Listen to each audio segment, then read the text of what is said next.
বেহাল রাস্তা, নিকাশি নালা ও পথবাতি দাবি নিয়ে গ্রামবাসীদের বিক্ষোভ। বারাবণী বিধানসভার অন্তর্গত বারাবণী ব্লকের নুনি গ্রাম পঞ্চায়েত এলাকার নুনি গ্রামের রাস্তা দীর্ঘদিন ধরে বেহাল হয়ে পড়ে রয়েছে। তাছাড়া রাস্তার পাশে নালা নর্দমাও বেহাল, একই সাথে রাস্তায় নেই কোনো আলো। এইসব বিভিন্ন দাবি দেওয়া নিয়ে গ্রামবাসীরা আসানসোল থেকে গৌরাণ্ডি যাওয়ার প্রধান রাস্তা নুনি মোড়ের রাস্তা অবরোধ করে বিক্ষোভ দেখাতে থাকে। এর ফলে ঘণ্টাখানেকের মধ্যেই রাস্তা জাম হয়ে পড়ে। গ্রামবাসীদের মূলত দাবি, তাদের রাস্তা খারাপ থাকার ফলেই স্কুল যাওয়া ছাত্রছাত্রী থেকে বিভিন্ন রোগীদের নিয়ে যেতে চরম দুর্ভোগের শিকার হতে হয়। তাছাড়া রাস্তার পাশে নেই কোনো আলো, বারংবার পঞ্চায়েত প্রধানকে জানিয়েও কোনো লাভ হয়নি। তাই তারা আজকে রাস্তা অবরোধ করে বারাবণী ব্লক আধিকারিকের কাছে একটি লিখিত ডেপুটেশন জমা করবেন। তারা জানান, তাদের দাবি যদি না মানা হয় আরও বৃহত্তর আন্দোলনের পথে যাবেন। তবে ঘটনার খবর পেয়ে ছুটে আসেন আসানসোল উত্তর থানার পুলিশ ও ছুটে আসেন নুনি গ্রাম পঞ্চায়েত প্রধান মাধব তেওয়ারি। পঞ্চায়েত প্রধান আশ্বাস দেওয়ার পর পথ অবরোধ উঠে যায়।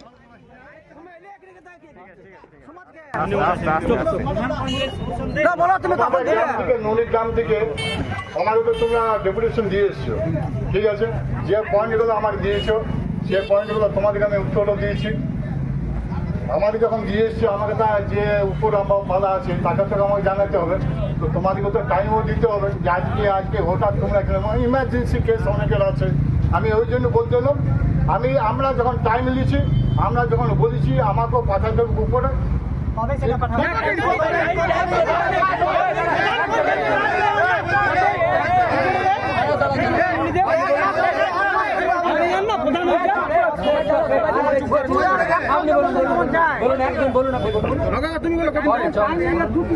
বলছি যে এরকম হয়ে যাবে কাজ।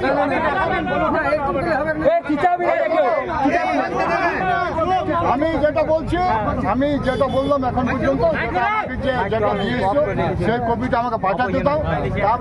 তারপর 1-2 সপ্তাহ পর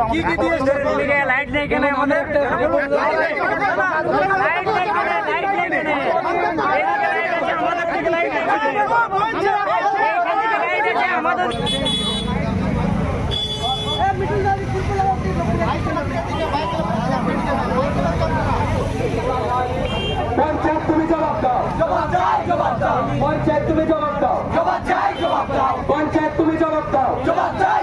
আজ নুনি গ্রামের এই গ্রামবাসীর স্বার্থে গণমিছিল, আমরা কোন রকম রাজনৈতিক হিসাবে উপেক্ষা করে এই গণমিছিলে নেমেছি। শুধুমাত্র আমাদের গ্রামের রাস্তা আলো এবং জলে রয়েছে, আর সেই দাবি যদি পূরণ না হয় আমরা এই রাস্তা ছাড়ছি না, আমাদের এই প্রধান দাবি পথেই থাকবে।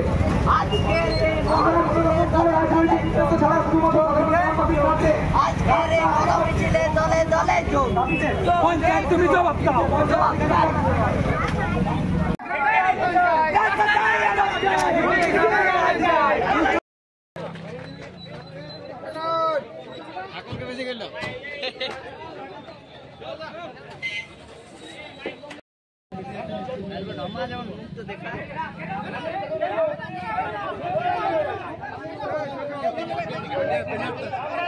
আমরা সবাই নুনি গ্রামের বাসিন্দারা এখানে জড়ো হয়েছি শুধুমাত্র কোনো রাজনৈতিক স্বার্থে নয়, আমাদের কোনো ব্যক্তিগত উদ্দেশ্য কারো কিছু না। সবার জন্য শুধুমাত্র আমাদের গ্রামবাসীদের একটাই দাবি, আমাদের যে রাস্তা যেটা আছে বেহাল অবস্থায় পড়ে আছে, দিনের প্রতিদিন দুর্ঘটনার সম্ভাবনা বাড়ছে। এখানে ছোট ছোট ছাত্ররা এখানে স্কুলে যায়, কোনোদিন পড়ে গিয়ে কোনো বড় দুর্ঘটনা ঘটতে পারে। রাত্রের অন্ধকার এত বেশি, একবার যদি রাস্তা হয়ে পড়ে পেরিয়ে যান তাহলে দেখতে পাবেন রাস্তায় কোনো আলো নেই। রাস্তার অন্ধকারে অত বৃদ্ধ ব্যক্তিরা যারা মন্দির থেকে ফেরেন, অন্ধকারে দুর্ঘটনার মধ্যে কোনোদিন কবলে পড়তে পারে। তো সেই রাস্তা সংস্কারের দাবি চাই, নতুনভাবে নবনির্মাণের দাবি চাই, রাস্তার লাইটের দাবি চাই। রাস্তার জল আমাদেরকে 3-4 দিন পর পর পাঠানো হচ্ছে। রাস্তা কখনো রাত্রি 1টার সময় জল আছে, রাত্রি 1টার সময় কে জল গ্রহণ করবে? তার জন্য আমাদের জলের ব্যবস্থা, রাস্তার ব্যবস্থা, রাস্তার লাইট, এই 3টা দাবি নিয়ে আমরা পঞ্চায়েতের কাছে ডেপুটেশন জমা দিয়েছি। তিনি সিগনেচারও করেছেন, আমাদের প্রতিশ্রুতি দিয়েছেন তিনি ভিডিওর কাছে জানাবেন 2-3 দিনের মধ্যে। আমরা 1 সপ্তাহের মধ্যে আবার ভিডিওর কাছ থেকে জানতে চাইবো যে রাস্তা কবে থেকে কাজ স্টার্ট হচ্ছে, আর সেটা যদি না হয় এবার আমরা ভয়ঙ্কর আন্দোলনে সমস্ত গ্রামবাসীরা আমাদের এই মিছিলে অংশগ্রহণ করেছে, আর আগামী দিনও অবরোধ করবো আমরা, অবশ্যই আসবে। আমার নাম অমিত ভান্ডারী। ওদের ডিমান্ড ছিল ওদের নুনি গ্রামে রোড রিপেয়ারিং করা।